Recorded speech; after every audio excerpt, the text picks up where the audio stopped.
ಈ ಸಿಲಿಂಡರ್ದು ಒಂದೊಂದಲ್ಲ ಗುರು 256 fitness flow. ನನ್ಗೊಂದು electric Blender ಬೇಕಿತ್ತು. ಮುಂಚೆ ಒಂದು ವಿತೌಟ್ ಕನೆಕ್ಷನ್ ಒಂದಿತ್ತಲ್ಲ, ಅದ್ ಸ್ವಲ್ಪ ವ್ಯಾಟ್ ಕಮ್ಮಿ, ಹೆವಿ ಡ್ಯೂಟಿಗೆ ಆಗಲ್ಲ. ನೋಡೋಣ ಅಂತ ಆಚೆ ಬಂದೆ. ಇಲ್ಲಿ ಆನ್ಲೈನ್ ಗಿಂತ ಸಿಕ್ಕಾಪಟ್ಟೆ ಜಾಸ್ತಿ. ಇನ್ನೊಂದ್ 3 ದಿವಸ ಹೋದ್ರೆ ಆನ್ಲೈನ್ ಇನ್ನೂ ಸ್ವಲ್ಪ ಕಮ್ಮಿ ಮಾಡ್ತಾರೆ. ಯಾಕೆ ಅಂತ ಕ್ಯಾಲೆಂಡರ್ ನೋಡಿ ಗೊತ್ತಾಗುತ್ತೆ. ರೋಲೆಕ್ಸ್ ಅವ್ರದ್ದು ಮನದಾಳದ ಮಾತ್ ಕೇಳಿ ಇವಾಗ.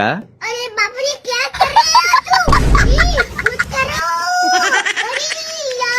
ಮನೇಲಿ ಇವತ್ ಬಿರಿಯಾನಿ ಮಾಡ್ಬಿಟ್ಟಿದ್ರು. ನನ್ಗೋಸ್ಕರ ಕುಕ್ಕರ್ ಯಾಕೆ ಇಡೋದು ಅಂತ ಹೋಟ್ಲುಗ್ ಹೋದ್ರೆ ಬರೀ ಅನ್ನಕ್ಕೆ 50 ರೂಪಾಯಿ ಗುರು. ಇನ್ನೊಂದ್ 20 ರೂಪಾಯಿ ಕೊಟ್ಟಿದ್ರೆ ಫುಲ್ ಕುಷ್ಕನೆ ಬಂದ್ಬಿಟ್ಟಿರೋದು. ಕೇಳಿದ್ಕೆ ಸಿಲಿಂಡರ್ ಅಂದ್ಬಿಡೋದ. ಆಮೇಲೆ ಅನ್ಸು ಸುಮ್ನೆ ಮನೆ ಮುಚ್ಕೊಂಡ್ ಮಾಡಿದಿದ್ರೆ 50 ರೂಪಾಯಿ ಮಿಕ್ಕಿರೋದು ಅಂತ. ಇವತ್ ನೋಡ್ರಿ ಕಸ್ಟಮೈಸ್ ಚಿಕನ್ ಬಾರ್ಬಿಕ್ಯೂ. ಬ್ರೋಗ್ ಸ್ವಲ್ಪ ಜಿಂಜರ್ ಗಾರ್ಲಿಕ್ ಪೇಸ್ಟ್ ಮತ್ತೆ ಮ್ಯಾಗಿ ಮಸಾಲಾ ಕೊಟ್ಟೆ. ನೀವ್ ಅಲ್ಲಿಂದ ಹೊರಡ್ಬೇಕಾರೆ ಕಾಲ್ ಹಾಕಿ ನೀವ್ ಇಲ್ಲಿ ಬರಷ್ಟಲ್ಲಿ ರೆಡಿ ಇರುತ್ತೆ ಅಂತ ನಮ್ ಬ್ರೋ ಅಂದ್ರು. ನನ್ಗೆ ಯಾಕೋ ಇಲ್ಲೇ ಒಂದ್ ಅಕೌಂಟ್ ಓಪನ್ ಮಾಡ್ಲಾ ಅಂತ ಅನ್ಸ್ತೈತೆ. ಏನಿಲ್ಲ ಸ್ವಲ್ಪ ಬಟರ್ ನ ನೋಡ್ಕೊಂಡ್ ಹಾಕ್ರಿ ಅಂದ್ರೆ ಮುಗ್ದೋಯ್ತು. ಸೇಮ್ ಡಿಟ್ಟು ನಮ್ಮ ಮ್ಯಾಕ್ರೋಸಿಗೆ ಬೀಳುತ್ತೆ. ಅಂಡ್ ಟೇಸ್ಟ್ ನೆಕ್ಸ್ಟ್ ಲೆವೆಲ್ ಆಗಿರತ್ತಪ್ಪ. ಹೋದ್ವಾರ ನಮ್ ಕೋಚಿಗೆ ಅಪ್ಡೇಟ್ ಕೊಡೋದು ಮರ್ತೋಗ್ಬಿಟ್ಟಿದೆ. ಸೊ ಇವತ್ತು ವರ್ಕೌಟ್ ಮುಗಿಸಿ ಜಿಮ್ ಅಲ್ಲೇ ಒಂದ್ 2-3 ಫೋಟೋ ಹೊಡ್ಕೊಂಡು ನಮ್ ಜನಾಬ್ಗೆ ಕಳಿಸ್ದೆ. ಹೇಳ್ದಂಗೆ ಹೋಗೋ ಟೈಮಲ್ಲಿ ಒಂದ್ ಫೋನ್ ಮಾಡ್ದೆ. ರೆಡಿ ಇತ್ತು, ತಿಂದ ಬಾಕಂಡೆ. ಸಿಗುವ ನಾಳೆ. ಬಾಯ್ ಬಾಯ್.